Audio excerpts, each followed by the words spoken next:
Hola, ¿cómo está? Me llamo Mike y Mateo, Mateo. Bienvenidos. buenas noches. We're good? We're Okay. rolling, Mike. Oh. Hey, So- you're on. Hello, everybody. Welcome back to the One Step Better Business Podcast. I am Mike. This is Matt. Hopefully, you guys are having a great day. Every business owner at some point looks around and says, you know what? I think I have a business. And they always struggle with what kind of structure do I need to be? Do I need an LLC? Do I need a corporation? Like, how is this actually going to work? So, we're going to dig into some of the first things you got to really consider whenever you start to operate a business, or maybe if you're a more mature business owner, some of the things that you still probably keep you up at night a little bit when it comes to structure. So, we're going to talk about all that kind of stuff. But before we do, we gotta get started a little bit more lighthearted. So, Fun part always. question of the day, of the week, of the month, of the episode is: if you got to participate and excel at any Olympic sport, which sport would you choose? I want to say like decathlon. I think that'd be because that's like That is the worst answer you could possibly come up with. I think of the decathlon as like the best athlete.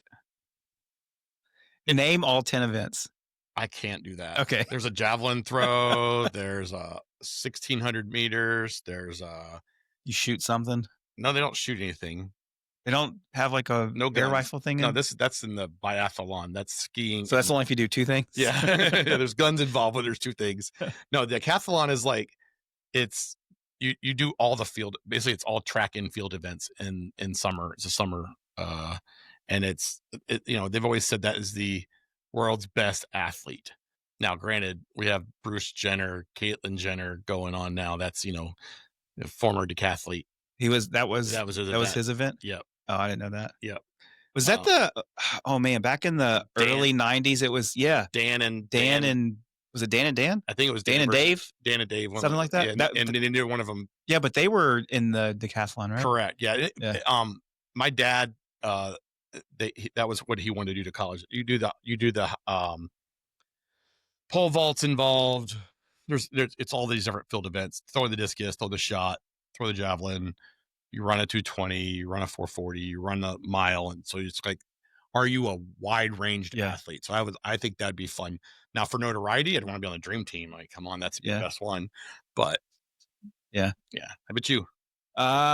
If I could excel at it, it would probably be like downhill skiing, like where they go like 100 miles an hour down a cliff on skis.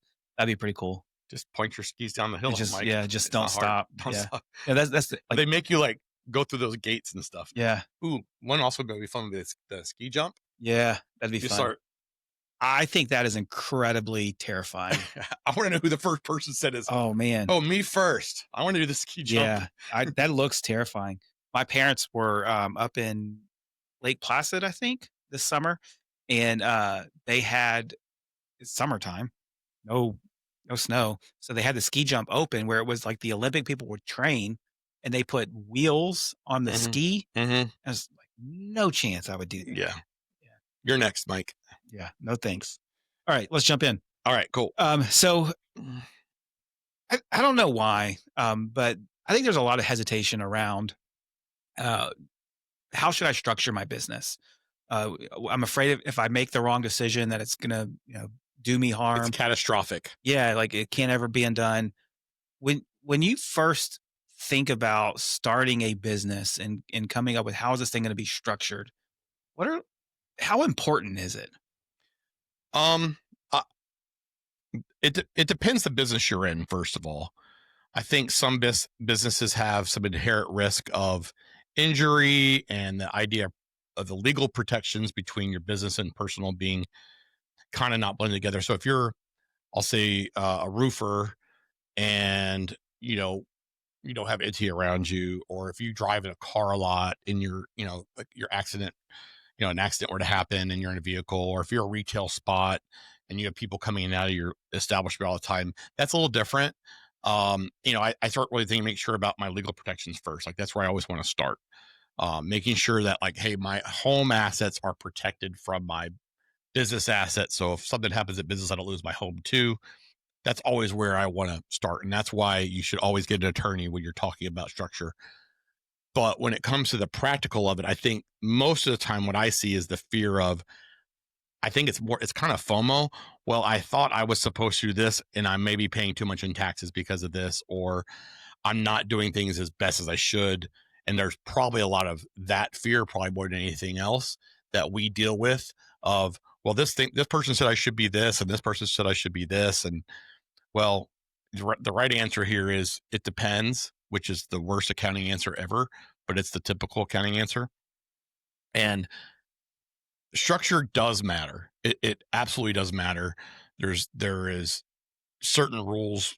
We have what are called flow through entities. So you're talking about treated as a partnership, treated as an S corporation or small business corporation, which is all it means is that the legal entity itself is not going to pay federal income tax versus a traditional corporation or what's known as a C corporation does pay its own tax. And so the only way to get money out of that is to have a double taxation. Well, if you ask me if I want to pay taxes twice, the answer easily is no. Do you want to pay taxes once? I don't want to pay taxes once, but I at least understand why I have to do that. I don't understand why anybody would have to want to pay taxes twice. For most of our clients and most small businesses, unless you're expecting to go out and if you're in the software world, you're going to want to get other investors involved, and you may want to have more than 100 investors, which requires you to be a C corp. I typically see that most of our clients are going to be some type of flow through entity. Flow through being either an LLC, which is generally defaults to being taxed as a partnership, or an S corporation, which is a corporation who makes an election to be treated as a small business corporation. And that is a flow through, which means that they're going to pay tax on that individually. Depending on the state you're in, depending on the business you're in, the entity the industry you're in, all those things will dictate which of those two you need to be. The tax answer for those are similar, but not the same. And so when we're evaluating this for a client, a lot of times it's, let's talk through where you are today versus where, what I would recommend you are for your industry. So to say every business should be an S Corp is a false statement, and every business should be an LLC taxed as a partnership is a false statement. Each one of those is really, and it depends. And, for a lot of states, I'd say it's probably over 40. An S Corp generally would be the most tax efficient structure for most small businesses across the board. Tennessee, however, where we are, is not one of those states. And so we typically will talk through some of the math around that of why that doesn't work as well in Tennessee as other states. But when we bring on a new client, what we really want to do is just do what we call a structural review. And so we're going to want to make sure that, hey, what is your structure today? What's your long-term plans of growth? Are you planning on opening 10 new locations? Are you going to be operating in multiple states? What assets are you going to be putting inside the corporation? We would never want to put real estate inside of an S Corp, because the only way to get that out is a taxable event, versus if I have real estate inside of a LLC, taxed as a partnership, I can distribute that property out, and it's not necessarily a taxable event if I still own it as a partner.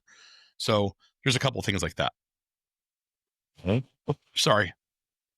But yeah, so as we start talking through this idea of doing a structure review, we start laying the game plan for, do you have employees? Do you plan on having employees living in multiple states? Where's your home base from as an owner? And then we'll talk through, how to tax efficiently get money out of your business.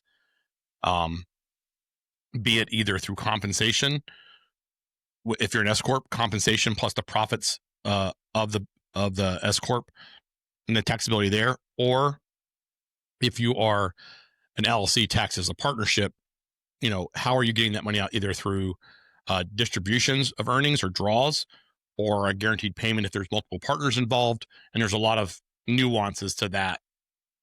When you have multiple partners involved, you may have people doing different roles and having not necessarily, not everybody's actively participating in the business. And so you want a way to even the playing field there. And so we'll talk through all that when we bring a new client on what's the best structure for you based on where you are. So some of the questions that come up when I think of this, like why structure matters. When you are an S-Corp, there are certain hoops you have to hop through. An S-Corp owner would always have to have compensation on a salary and wage if they're actively in that business. Social Security taxes and Medicare taxes really impact some of the tax planning that goes in between these two strategies more than income tax. And that's where I see a lot of opportunity maybe for some savings between the two structures, depending on where you are. As you're talking about that stuff, my brain immediately kind of goes to this is a very it is a complex decision, how I'm going to get structured, and that's 100% true. Um, and also, if you don't get it right, it's not that big of a deal. Not early on, not early on. No, it's not. You don't even have to have a separate entity to run a business. I don't have to go you'll hear sometimes like, hey, I'm going to go start, this new thing. So I need to go get an LLC or I need to go get an S-Corp. It's like, no, just go make money first. Yeah. And then after you make some money, then maybe we could talk about these other things. There's a couple things that require you to start to think through the idea of separating your personal and business. Are you going to have employees? Do you want to have a separate checking account for this business? So all the risk stuff. Do you actually have to have a separate business? No. So if you were just, hey, I'm going to start driving Uber, use that as an example, and I'm going to be an independent contractor, they're going to send me a 1099 to my social security number. I'm going to know how much I received from them. I'm going to be able to identify the expenses that I can deduct against that income. So mileage on my car, the water bottles I put in the car, the fees that Uber took from me. So I didn't get all the money I was supposed to get. As long as I report that on my tax return, everything's kosher. There's nothing there. Now, your insurance company may have a problem with you driving Uber under your personal. And most personal plans will not cover like an Uber. Yeah. So if you were in an accident while you were driving Uber, you'd have a problem. Yeah. And so that's where the legal structure starts to come in. Make sure your insurance is proper. When I started my business, I started my accounting firm, I did not have an entity for 18 months. I wasn't sure it was going to be a full-time thing. So I had a separate checking account. I ended up getting an EIN for my business. Because I had an employee within 4 months of starting my business. And the moment you have an employee, you have to have a federal identification number, but not until then. Even getting my own checkbook for the business did not require, I could use my social security number for that checking account still. I did not have to have an EIN to get a checking account. So legal entity is not like mission critical. I can't even operate a business without it. And I had to have a business license in Tennessee. Yeah. I had to have. There are reasons why you got to do that from the jump. But I like that how you started this whole entire conversation with it depends on what kind of business you're going to operate. Yeah. Because if my goal is I'm going to go be an electrician and I'm going to own my job and you're going to pay me to come, I don't know, fix something in your house or install a fan, who knows what. From a tax position, paying all the fees associated to opening that entity and maintaining it, that is not worth it. Just as long as I have insurance now, in case I burn down their house. Correct. And, I also probably wanted some entities, some legal protection from, oh crap, I messed something up. I get sued. I don't lose my house over that. That's why we want an entity, not for the tax reason. There's no tax benefit. Yeah.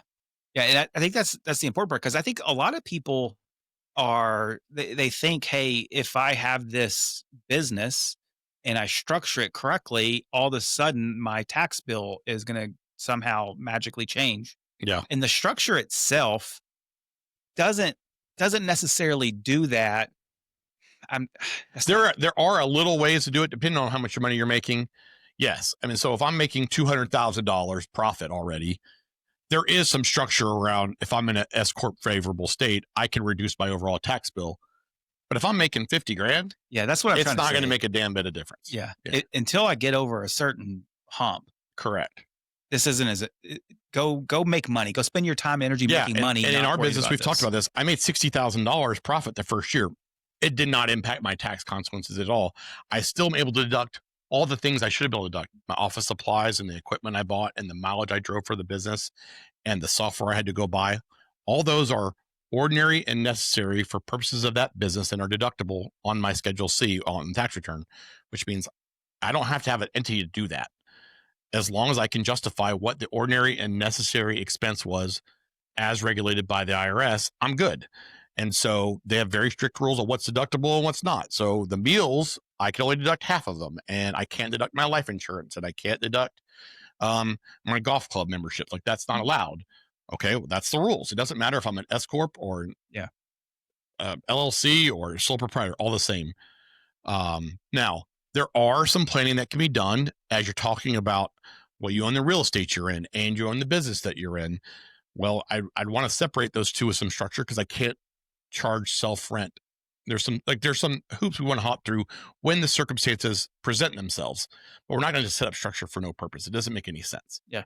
And that's the part where having that review, what we do, that structure review is important because at some point, as you look to get outside help or somebody who kind of knows this stuff a little bit better than, me as a plumber, Yeah. um, that having that formal, all right, here's the things that we need to change. Here's some things that we could possibly take advantage of. That's when it starts to get important, not on those early days. The reason I say that is because, yeah, I was looking down at my sheet. It says what every first time owner should know on setting up a new entity. And I think the big point that I want to make here is if you're a first time business owner that's starting from zero, the first, like, who cares what the entity is? Go make your first dollar. Go make Yeah. your first Now, if you're going to $100,000. buy a franchise of a restaurant, that's a whole different story. It's a whole different story. Right. Yeah. Yeah. Because you're not going to, hopefully, knock on wood, you're not going to start on, dollar zero. You're going Yeah, to start, for sure. so that's like that. I don't know. That was just the thing that's kind of ringing around in my head whenever you were talking about that. It's like setting up a new entity. What every first time owner should know is who cares about the entity? Go make a dollar. Go make some money. It's Yeah. always a good point. Other thing I think of is when, early on, when you are, or when we bring a client on for review, a lot of times we're just checking through the review process going, hey, you're a sole proprietor? Great. I don't have a problem with that. Let's talk through your insurance now, because you may not have an umbrella policy, which may cost you $200 a year versus talking about a structure. Oh, wait, you're a sole proprietor and you have another partner in your business and neither one of y'all really have any structure. Okay, we need to form a partnership agreement. That can be a general partnership agreement without an entity. No tax requirement for that as well. How are you guys going to segment income? How are you making sure that your stuff's protected from their stuff? And so all that stuff is what we're going to review with a new client. Many times when we meet with a client, it's, I've already set up my LLC. I was told to be an S-Corp, so I am an S-Corp or whatever that may be. And we go, okay, what did you put in it? Well, I put my building in that I bought. Let's talk through how we're going to fix that problem. How do we resolve that? Hey, you have 4 locations already and you're running them all out of one C-Corp, which we just had a client come in this way. I'm like, you're not taking advantage of some of the things you should be able to do here because you didn't structure yourself right. So we're going to evaluate that through a lens of, hey, are you legally protected first? How is the taxability of the structure we're talking about? And then how do we want this to be set up for most success long term? Yeah, and structure there isn't just what did you make the right choice? Hey, you door made A, door B, S-Corp door C. great.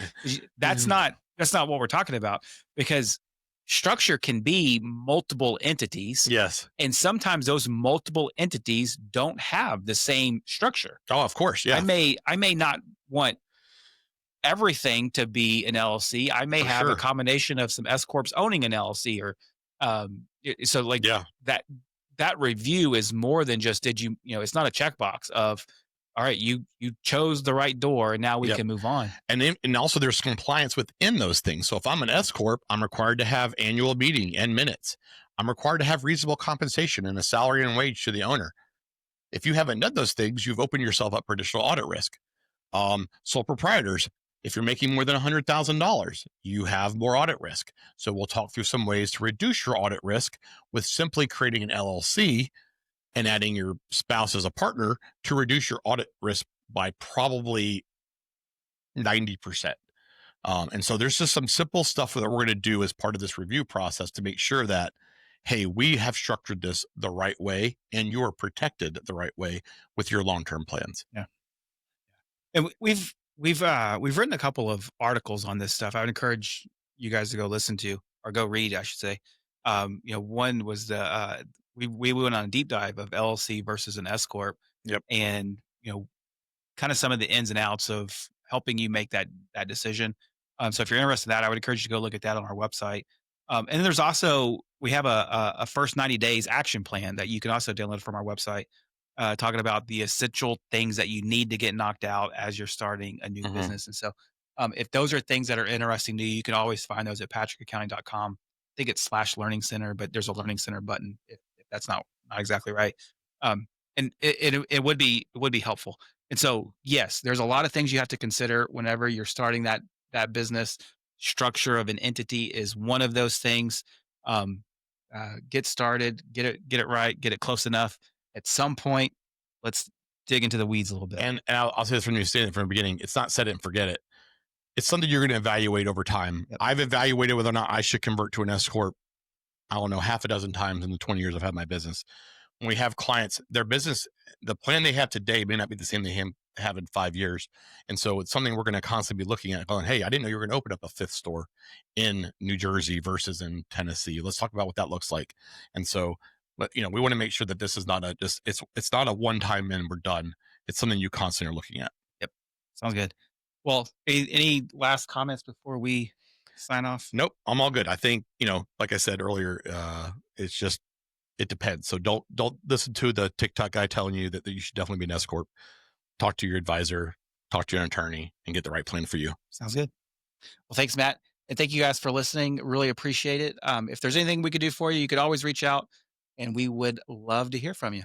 Have a great day.